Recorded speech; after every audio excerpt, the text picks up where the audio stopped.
Bonjour, bon après-midi, bonsoir pour tous, tout et chacun de ce social dans ces différentes localités du mondial. Dans cette vidéo, nous allons voir ensemble comment nous pouvons procéder pour importer des données vectorielles dans le logiciel QGIS.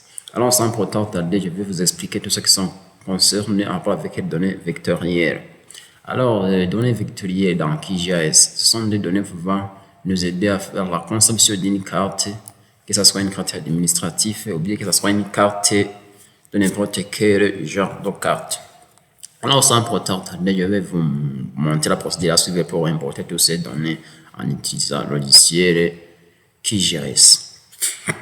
Il y a ici alors une procédure d'importer les données vectorielles et je vais vous montrer comment vous pouvez procéder pour importer les données rapportées sur la limite du pays ainsi que les limites des provinces. Ici sont admin 0 et admin 1 concernant notre pays Burundi. Alors je clique sur le menu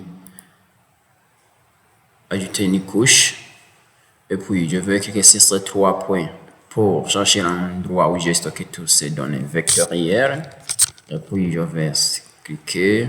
Vous voyez que j'ai déjà les données vectorielles ici et puis je vais importer les données sortant ici admin 0 pour limite du pays ainsi que admin 1 pour ses limites provinciales et puis je vais cliquer sur ouvrir et puis ajouter et en fait fermer.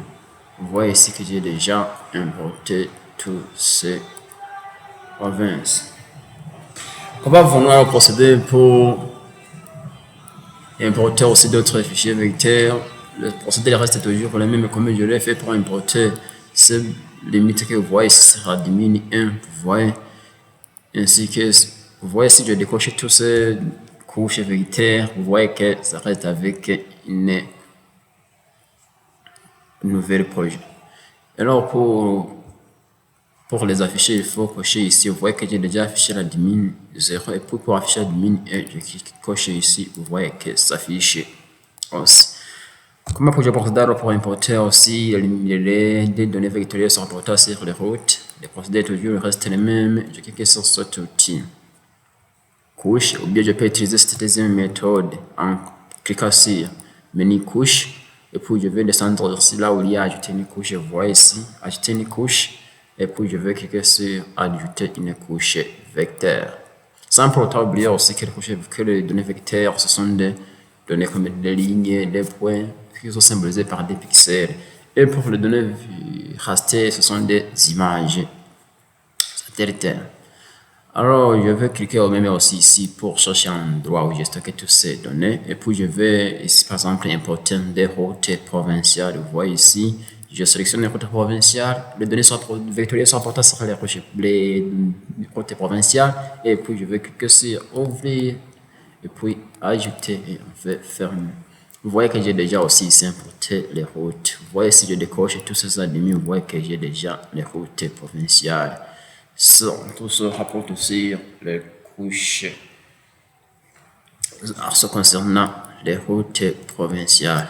Comment puis-je procéder alors aussi pour importer des parquets, des chefs-lieux ou bien des routes communales ou bien importer aussi des lacs ainsi que des eaux, des rivières ou bien des zones stagnantes. Le procédé reste toujours le même.